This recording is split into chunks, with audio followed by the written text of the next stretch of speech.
Hello guys, good morning. कैसे हो आप लोग? आशा करी आप लोग सब अच्छा है। तो मैं भी अच्छा है। आप लोगों की दुआ और कृपा में मैं भी ठीक ही हूँ। तो आप शुरू कर रही है आज एक न्यू ब्लॉग। घर का काम कितना होता है उसी पे। पूरे दिन चले जाए ना तो घर के काम ख़त्म नहीं होगा। और भाई आता है ना, इधर झाड़ू मार देते, इधर पोछा मार देते, इधर बर्तन धो लेते, काम ख़त्म। लेकिन हम घर पे रहते तो काम ख़त्म ही नहीं होता है। अब बाहर जाना होता है तो हम भी ऐसे ही करते, फटाफट छोड़ के जो काम पड़ा रहता है वो पड़ा रहता है, वो छोड़ देते। लेकिन घर पे जिस दिन रह जाती हूँ ना, उस दिन तो माय गॉड इतनी काम होती, इतनी काम होता है, काम ख़त्म नहीं होता। देखो, आप देख सकते हो मेरा किचन की हालत क्या हो गया। सिर्फ बेटा की सुबह नाश्ता कर दिया। बेटा सुबह चाय भी नहीं पिया, मैंगो शेक पिया। और उनके लिए राइस थे घर पे रात की, तो राइस फ्राई करके दे दिया। तो बेटा गया। मैं अभी तक चाय भी नहीं पिया। अब सिर्फ घर का ही काम, मतलब अब मेरे रूम का सफाई हुई है। देखो, मेरे रूम का क्लीन हुआ। बेटा की रूम का भी आधा अधूरा करके आया, लेकिन इसने पूजा करके गया। देखो, सारे सामान ऐसे ही रख दिया। कपूर की डब्बी रख दिया, मंदिर के ऊपर वो रख दिया, धूपदानी की। अब मैं नहा के आके फिर ये सफाई करूँगी। जो जहाँ पे रहता है वहीं पड़ा रहता है, बिल्कुल ही नहीं इधर उधर होता है। और लड़का ऐसे है, बड़े हो गए, 24 साल उम्र है, लेकिन उसकी पीछे पीछे एक बच्चों की तरह अभी भी घूमना पड़ता है मुझे। तो मैं जा रही हूँ अपने लिए, पहले चाय बनाऊंगी, फिर घर का। उसको सवेरे पपीता, चुकंदर, ये सारी चीज़ें काट के दी थी। ये देखो,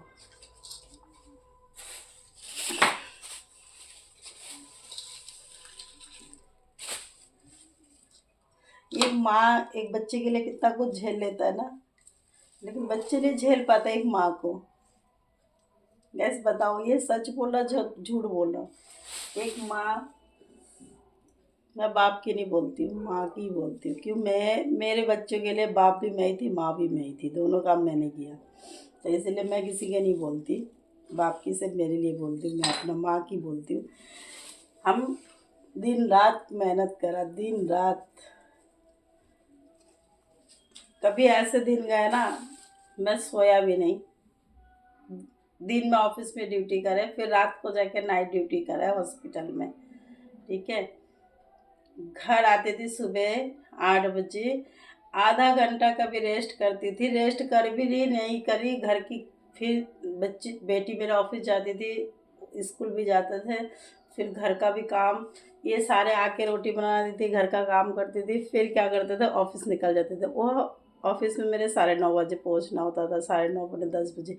वहाँ जाके मैं आधा एक घंटा सो जाती थी।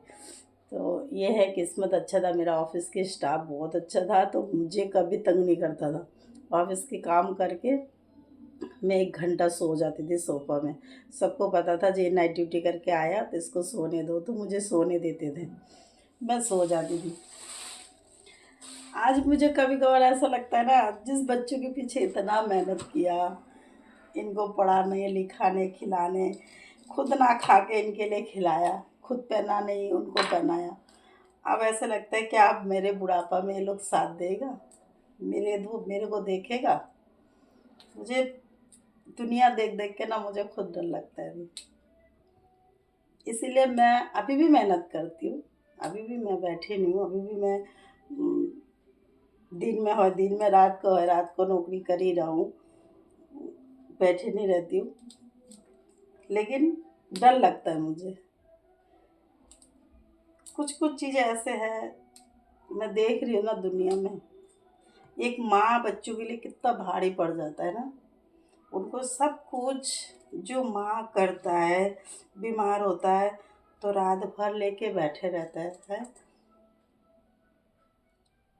एक थप्पड़ भी माँ मार देते ना बच्चों को, ऐसे लगता है अपना कलीजा निकल गया है।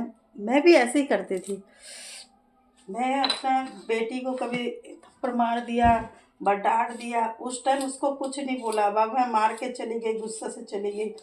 फिर पीछे से जाके रास्ते में रोती थी मैं, ऑफिस में जाके मैडम से बात करती थी, मैंने आज इसको रिया को मार दिया, विशाल को मार दिया।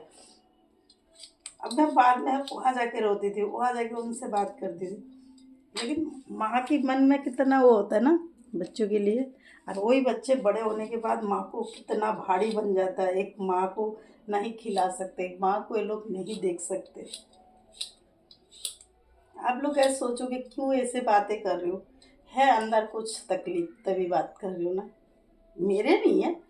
मैं ये नहीं कह रही हूँ जो मेरे लिए, मेरे अभी तो बेटा शादी नहीं करा तब तक तो ठीक है, और जब शादी हो जाएगा पता नहीं वो मेरे को देखेगा कि नहीं देखेगा। मैं भगवान से यही कहूँगी वो मेरे अच्छा है, जैसे मेरा बेटा अच्छा है वो भी ऐसे है। मैं उनके ऊपर बोझ बनना नहीं चाहूँगी, मैं भी मेहनत करूँगी, लेकिन जब बुढ़ापा हो जाएगा, जब मैं मेहनत नहीं कर सकती तब क्या देखेगा। मैं आप लोगों के सामने क्लियर बोल नहीं सकती हूँ किसके लिए मैं बात को कह रही हूँ, लेकिन बहुत तकलीफ है। सोचा आप लोगों से बात करके बात को अंदर से बाहर निकालूं। इंसान को बीमार किस लिए होता है पता है? टेंशन से। मेरे पहले कोई बीमार नहीं थी, मैं बिल्कुल तंदुरुस्त होता है ना वो थी, और आज मैं शरीर को ऐसे कर दिया ना कि कभी भी मुझे कुछ भी हो जाता है, चलते फिरते भी चक्कर आने लग जाता है। परसों सदर बाजार गई, वहाँ से आई तो बीमार पड़ गई। तो इसीलिए मैं कह रही हूँ इस शरीर का कोई भरोसा नहीं है हमारे कब क्या हो जाए, लेकिन हमेशा एक दिमाग में ही रहता है टेंशन। एक मेरा टेंशन मेरे अपना चाचा के लिए, एक मेरा टेंशन मेरे माँ के लिए। दो दो औलाद है इनका नाम का, लेकिन काम की कुछ ही नहीं है। बाकी और भी बहुत सारे टेंशन रहता है, तो वो चीज़ अंदर अंदर मतलब खाते रहता है मुझे। मैं किसी के आगे ना रो पाती हूँ, ना किसी को बोल पाती हूँ। किसी को बोलने जाओ तो उल्टा मुझे सुनने के लिए मिलता है, इसलिए किसी को बोलती भी नहीं मैं। अब मेरे चाचा की इतना तकलीफ है, उनको कैंसर हुआ, रोज़ फ़ोन करेगा मुझे, मुझे बताएगा क्या करूँ, अभी कीमो चलना है। अब मैं क्या करूँ, मुझे नहीं समझ नहीं आ रहा है। इनकी इनकी बात तो सुन सुन के थोड़ा सा मुझे और टेंशन हो जाता है। तो गाइस, इंसान कहता है ना कुछ भी कर लो, पैसा बहुत ज़रूरी है। कुछ भी कर लो, किसी ने साला पटी करके आए ना वो भी साफ कर दो, लेकिन पैसा देना, पैसा जमाओ। आज पैसा होता ना उनका काम बन जाता। मेरे यहाँ आई थी तो सर्जरी में करा देती, लेकिन पैसा नहीं था, नहीं करा पाया, और आज इतना ठोकर खा रहा है इधर उधर। बंदा भी पता नहीं क्या है, क्या सोच रहा है उसे। एक तो शरीर पे इतना बड़ा बीमार है, वो सही होगा कि नहीं वो उनको कोई भरोसा नहीं है। लेकिन ये सोच रहा मैं किसी से पैसा लेके मैं इलाज कराऊंगी, मैं सर्जरी करूंगी, मैं बाद में जीऊँगी नहीं जीऊँगी उसका तो कोई भरोसा नहीं। लेकिन वो मैं पैसे कैसे दूँगी लोगों का, कर्ज़ कैसे उधार चुकाऊँगी, वो चिंता पहले इनका। आप भी गैस बताओ, आप लोग को मेरी बात अच्छा लग रहा है तो अच्छी कमेंट करना, नहीं लग रहा है तो मुझे चप्पल से मारना, मैं तैयार हूँ मार खाने के लिए। आज बंदे की मेरे पास जब आया था फर्स्ट स्टेज था, अब 3 स्टेज मतलब 3 स्टेज में पहुँच गई कैंसर। डॉक्टर ने बोली जल्दी कीमो चालू करो। बंदा कीमो चालू नहीं कर रहा है, उल्टा मेरे को कह रहा है होम्योपैथी दवाई खाऊं। मैं उस बंदा को क्या जवाब दूँ ये बताओ? कैंसर की बीमार को होम्योपैथी दवाई खाने से क्या ठीक होगा? नहीं होगा ना। उसको जो सर्जरी करने के लिए बोला सर्जरी करो, और नहीं तो कुछ आयुर्वेदिक आजकल नुस्खा है, आयुर्वेदिक खान पान है, मैं रोज़ वही भेजते रहती हूँ जी, यही देखो यही खाओ, जब तक सर्जरी नहीं करा रहे हो। लेकिन थर्ड मतलब 3 स्टेज में पहुंचने के बाद शरीर के अंदर इनको एनर्जी ख़त्म हो रहा है। शरीर के अंदर जैसे लगता है चींटियों की तरह चल रहा है, ये सारे बातें बोल रहा है, लेकिन हम क्या कर रहे हैं, हमारे पास पैसे नहीं है, हम कुछ कर नहीं पा रहे। सच में मेरे पास 4 लाख 5 लाख होता तो मैं उनका ऑपरेशन करा लेती, लेकिन है नहीं, मैं क्या करूं। तो मैं ये बोलूँ, सबके लिए हाथ जोड़ के विनती करूँ, सब बुढ़ापा के लिए, अपना बीमार के लिए सब पैसा जोड़ो और किसी के ऊपर निर्भर ना करो।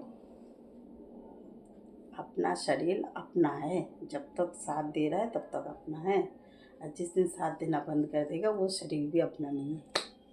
तो इसीलिए मैं अपने चाचा को देख देख के ना अंदर से टूट रहा हूँ। मैं रोज़ रोज़ मर रहा हूँ एक एक दिन, क्यों हम जानते हुए भी कुछ नहीं कर पा रहे।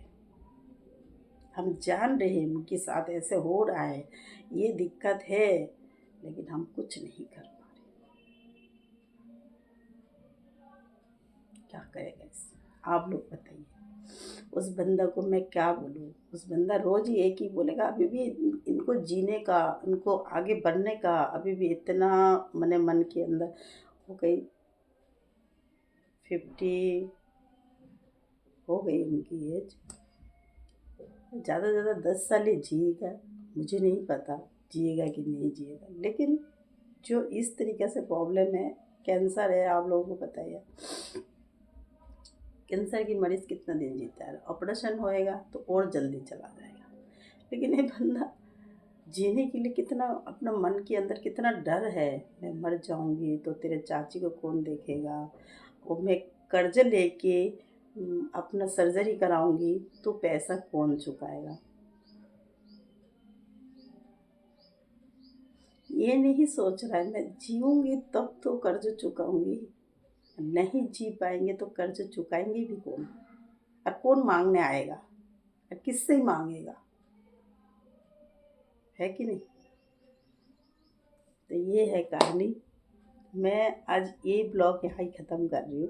मैं आप लोगों से बात करके थोड़ा हल्का होता है मन, पता है, ऐसे लगता है जो एक परिवार वैवाहिक फैमिली हमारी बात सुन रहे और अच्छा बुराई की बात का जवाब भी देते हैं, रिप्लाई भी करते लोग।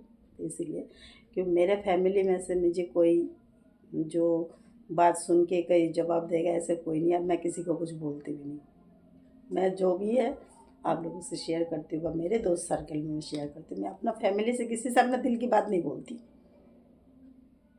20 साल पहले भी नहीं बोला और आज भी नहीं बोलती, क्यों, कोई मेरे बात नहीं समझ पाएगा। इसीलिए मैं हमेशा अपना डिसीजन लिया और आज भी अपना डिसीजन लेके चलती हूँ। सही, अपना डिसीजन से मैं रोड में भीख क्यों ना मांगूँ तो भी मेरे लिए ठीक है, लेकिन अपना बात किसी के आगे नहीं बोलती। लेकिन आजकल आप लोगों से शेयर करती हूँ, क्यों आप लोग बात सुन के रिप्लाई करते हो, इसीलिए आज भी रिप्लाई कर देना। मैं क्या अच्छा बोल रहा हूँ क्या बुरा बोल रहा हूँ, इनको सर्जरी कर लेना चाहिए कि नहीं करना चाहिए। राधे राधे।